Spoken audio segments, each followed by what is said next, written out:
Hello, my name is Madalina, but everybody calls me Maddie. I first started out in the games industry 8 years ago at Ubisoft Bucharest as a game tester for Watch Dogs. Now I'm an associate live ops manager, and I've been part of the live ops team for Software Phone Destroyer for almost 2 years. Welcome to Running Your Live Game, where we will be discussing common practices for live ops when it comes to acquisition, retention, and monetization on mobile games. So let's get into it.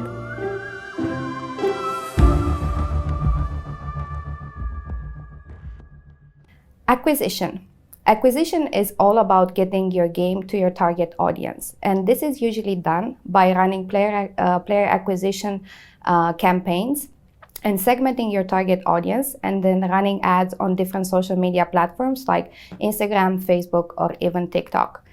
Depending on the composition of your live ops team, sometimes the live ops manager will be handling the budget for player acquisition. The ads would look something like this. I wear the badge. Come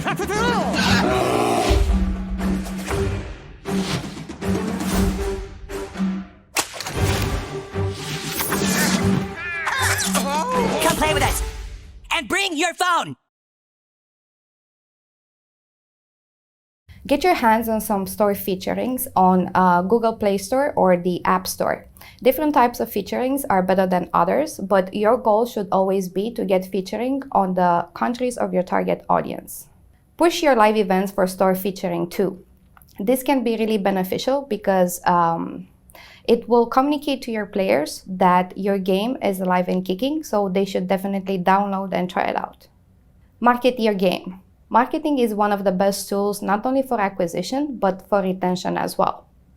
There are various ways in which you can market your game, be it on industry events, also all through social media platforms. Bring your game as close as you can to your potential target audience. Go to game conferences with some branded goodies and get out there and make your game known. Otherwise, you could create some marketing assets of your game and then run them all over through social media platforms like Facebook or Instagram or whatever it feels like is your target audience. Live Ops works together with the marketing team to help bring visibility to the game, but most often than not, marketing will come up with the initiatives, and then it's up to Live Ops to reflect that initiative through the in-game actions. Retention is at the core of live ops. Retention is all about getting your players to be engaged with your game for as long as possible. After your target audience is in the game, it's time to build your community. Don't forget about your players and try to always keep them included in the development process, or at least make them feel that they are included.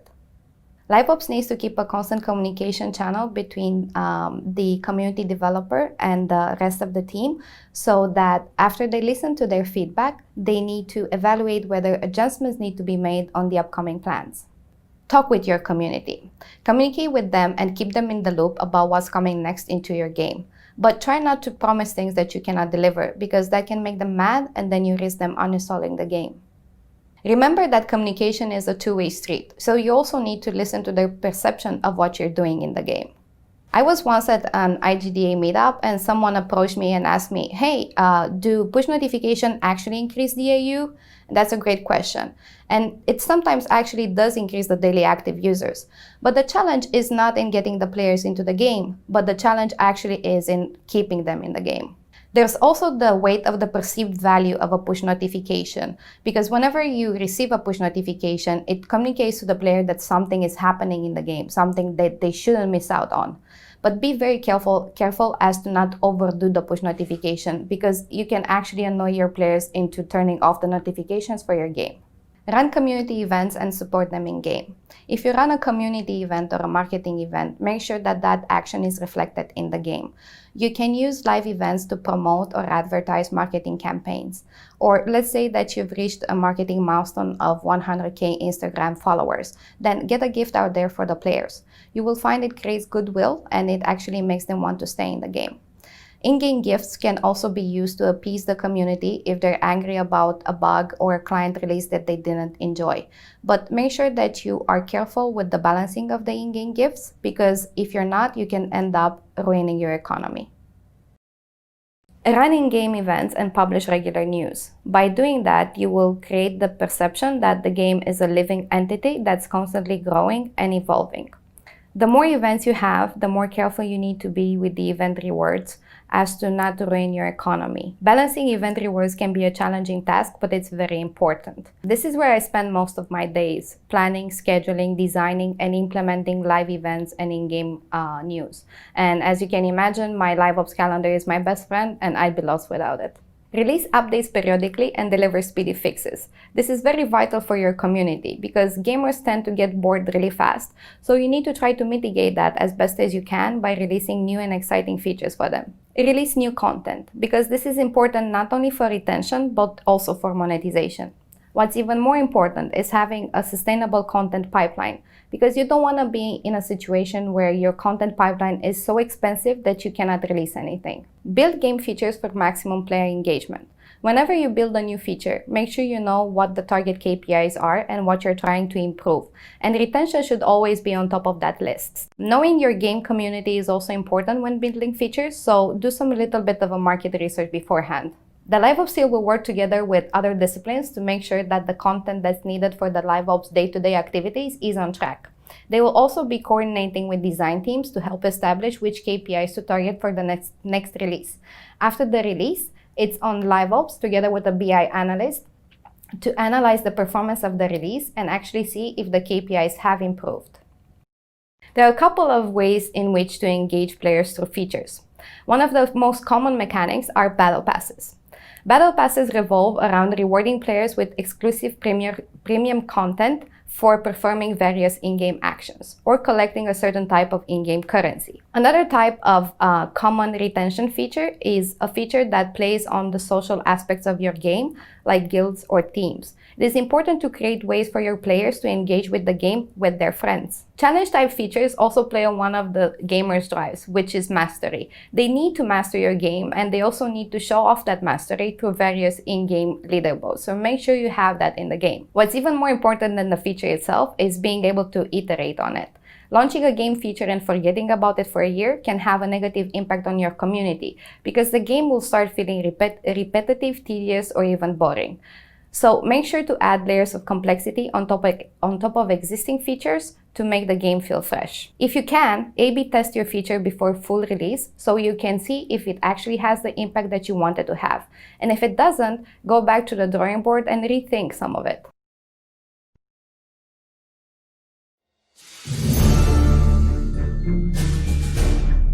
Hey there, Phone Destroyers! Today, we're here to talk about the changes and improvements coming to Challenge Mode. With the latest update, Professor Chaos has taken over the challenges and the game mode will now be called Chaos Mode. Along with the new visuals, we will also be changing the way reward collection works. Firstly, you're always going to walk away with a reward pack, even if you lose 3 matches in a row. This way, you'll always get loot, even if you have an unfortunate run. You'll learn a certain amount of cards, coins, and materials for each win milestone that will be collected in one giant pack once your run is completed, allowing you to play the run until the end without breaks in between to claim your goods. Another big improvement coming will be the revamped card level system. Now, any card you use will automatically be set to the tournament level regardless of your personal card levels. This means commons will be level 4, rares will be level 3, epics will be level 2, and legendaries will be level 1. That way, all players are on an even playing field. This also allows us to expand the overall matchmaking pool for all players, which should allow you to match with more players and decrease the overall matchmaking time, all while keeping matches fair.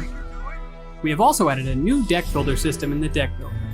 By clicking this new icon located here, you can choose to view the current cards for events, Chaos Mode, or Team Wars. For this video, we have the Fighter Challenge active, so you can see all fighter cards that you have, which would be affected by this week's Chaos rules. This should allow you to more easily select cards and optimize your deck. Whether you're a legendary phone destroyer or just a new kid, these improvements to Chaos Mode should give everyone something to enjoy. Jump in and dominate your next Chaos run. That's all we have for now. Until next time, I'll see you on the streets of South Park. Phone Destroyer! One of the myths about monetization is that it's the most important part of a game. It is important, but not as important as retention. because even the best monetization practices cannot make up for a lack of active users. So make sure you focus your attention on retention first if you want to give your game a good chance of monetization. The longer a player stays into your game, the higher the chances of converting them to a paying user. And we all know that once they have converted, the player spending habits will gradually increase. Now, monetization is commonly done through shops and special offers where you can sell consumables or non-consumables, ads, or battle passes. For a healthy and strong economy, remember to create currency sinks. If you have different parts of your game where a certain type of game currency drops, for example, live events or, any type of other feature, then you need to make sure that the players have ways to spend the acquired currencies. If they don't have these ways, then you can end up bloating your economy and removing the need to make in-app purchases. In-app purchases are the best way to monetize your content because it translates into direct revenue, and players who have hoarded a specific type of game currency cannot use that to buy the content. You can monetize various things, from consumables like power-ups to non-consumables like cosmetic items. What to monetize depends entirely on your game and the mechanics of your game. For example, card collection games will monetize the cards. Puzzle games will monetize power-ups that help the player progress through the game faster. And highly competitive games will prefer to monetize cosmetic items. LiveOps designs and implements different shops and promotional offers and then A/B tests them. They then use data to evaluate whether the shop, offer, or event actually had the impact that they wanted to. Data can help you towards optimizing and maximizing the promotional offers, shops, or events. And it can also be used to let you know if what you're doing is the right thing or if you need to improve on it. So make sure you look at data often about everything that you do. Incentivized ads, watch an ad, get a reward, are a really good source of alternate revenue for you, and they can reward the player with different type of in-game currency, for example. Some ads can cannibalize your in-app purchase monetization if the player feels like watching a 30 seconds ad is more rewarding than actually buying the content from your shop. Ad placement is also very important. You want the ads to be perceived as a potential missed opportunity for gaining a slight advantage. Placing your ad in the wrong place can also backfire. For example, placing it in the middle of the progress track of a time-limited event can cause friction for the players, whereas placing an ad at the end of an action is usually considered okay. Battle passes are monetization systems that reward the player with premium exclusive content for playing the game. It's a good way to leverage your existing features and also drive further engagement with them. Battle passes have two tracks, one free track and one paid track. The free track is an engagement-only tool, whereas the paid track has the monetization layer on top. The trick with battle passes is balancing them correctly so that the players don't feel that they have been cheated on or that by purchasing the battle pass, paid users gain an unfair advantage over free-to-play users. The value of the paid track needs to be fair or even on a more generous side to encourage battle pass readoption. To increase the purchase rate of a battle pass, the rewards need to be achievable, and depending on the length of your battle pass, it's a good idea to keep the time investment to a minimum. Also, having a lower price point for the battle pass can also help with player conversion. Thank you, and now I'll be passing it on to the live version of Maddie, so see you there.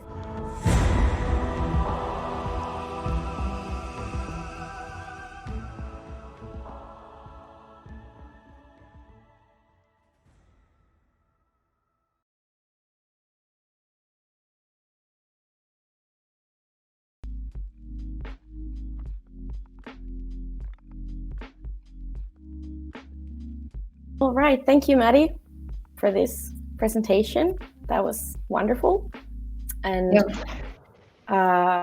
very comprehensive. I personally got so much out of that.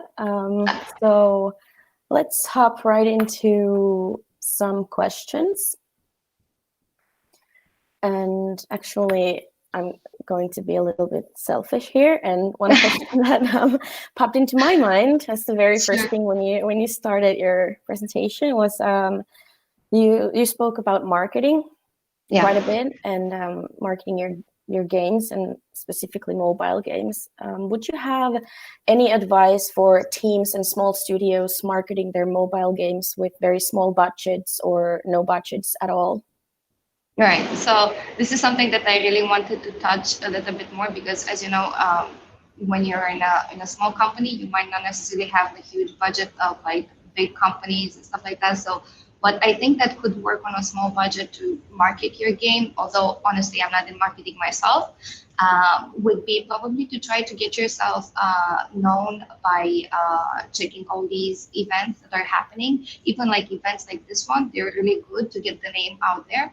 Or for example, social media. I know that Facebook has a way for you to sponsor your posts by doing it a little bit on the cheaper side. So I think start small, and especially in Finland, if you're based in Finland, there's so many opportunities that are actually free of charge. So I think that that's what I would start with, and then grow your way up and up and up, and hopefully you get the budget to do the real fun things like organizing events and stuff like that. Yeah. But yeah. Okay. Awesome. Thank you. And that was not a selfish question. That was actually a really good question. So thank you for asking it. I own half of a very small studio, so it's important to us. Yeah. Yeah. Another question would be, when you mentioned in your presentation, you recommend adding new content quite often. Yes. How do you balance that when you're like, how do you not annoy the player by adding too much or by adding too little? I think it's not necessarily, you have to kind of balance the quantity and the quality. So you need to know what your players are expecting from you and what they want and what they expect from your game and from you, right? So once you get that, that's why I mentioned a lot of doing a little bit of a market research first before deciding what features you want to build and what your plans would be for the next release. So get your players, and you need to know them and understand them. And once you have an idea of what they might actually buy, because that's the end game that we're playing here, try to build the content around that. For example, like for card games, we do cards. We do a lot of cards. We do, for example, for the game that I'm working on, we do cards every month. Sometimes when we want to do a little bit of a push, we do back-to-back releases, like 2 cards in a row. So it really depends on your game and your mechanics. And honestly, I'm not really sure that players will ever, at least in my experience, get tired of too much content. Of course, if you release it, I don't know, daily, but I don't think anyone has the bandwidth to do something like that. So releasing content once every 2 weeks, once a month for a mobile game, I think that's a good cadence to have. Okay. Yeah. Okay. Okay. So a thing that has been brought up a few times in our team, and I've heard it discussed elsewhere, is how can you recover if you, for example, try a new feature or something you kind of wanted to, poke the ice with a stick and it fails horribly and you have alienated your audience and your players. Is there a way to recover from that? That's a very, very difficult question to answer because honestly, it depends. Sometimes you can recover in a sense that you would probably need to redo the entire feature and revamp it, kind of like repackage it in a way that they might appreciate it more. And sometimes you cannot. It really kind of like depends on how badly they took the feature.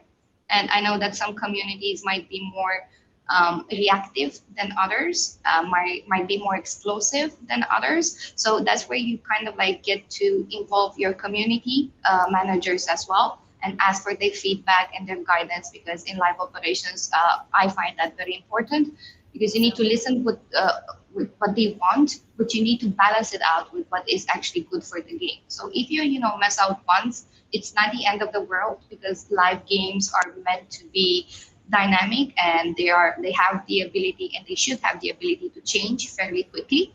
So you messed up with one feature, revamp it, or in the worst case scenario, that if it's like horrible, although I mean nothing is really that horrible, you can just redraw it. So when you build a feature, it's good to have kill switches for it.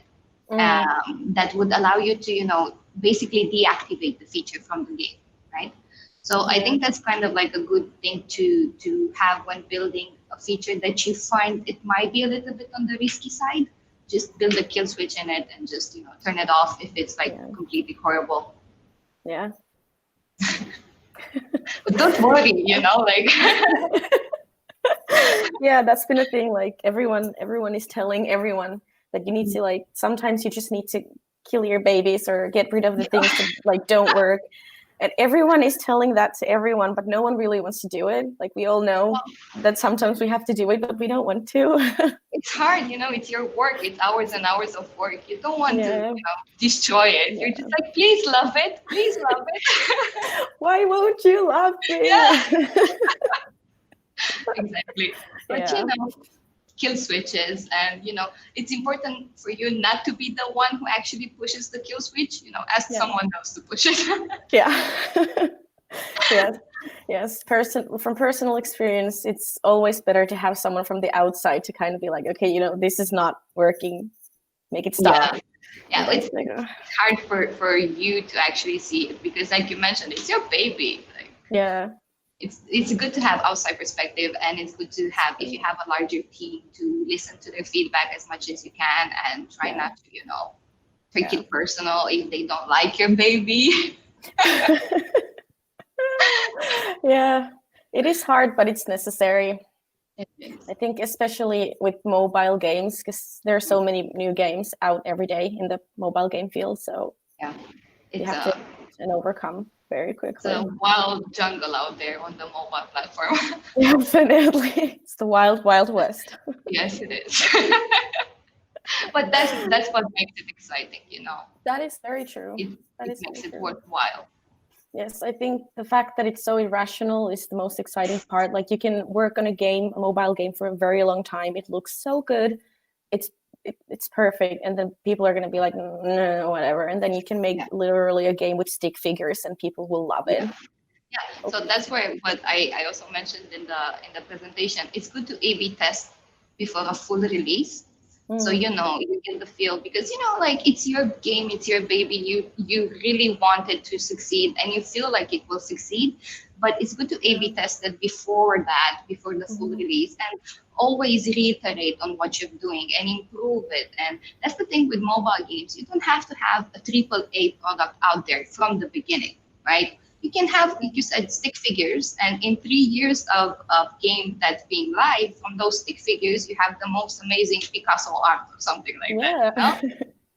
I mean, mobile game is easy in that way, that it allows you to grow, and it's easy to grow in the mobile market.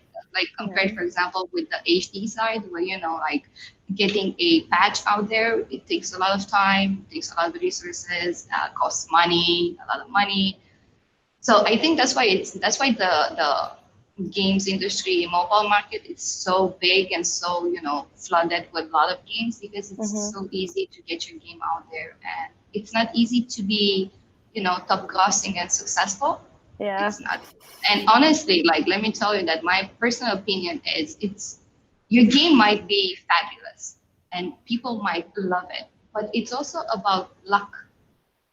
If you don't have that, that ounce of luck, I mean, it's not gonna make it. So, to all the game developers out there that work on mobile, don't take it personally. It's not about you or your game. It's literally also about chance sometimes. Do your best, be passionate about what you do, and that's the best that you can do, honestly. That is very true. Okay, well, I think that is the perfect way to end this Q&A, because that's a very encouraging message. I would like to thank you very much for taking the time to have a little talk with me and answering the questions that we had for you. Everyone, if you have more questions for Maddie, go to Discord, the Q&A channel, I think stage 1, yes. And ask away, and she will be answering your questions if you have something else still to ask. It was really nice being here. Thank you so much. Bye.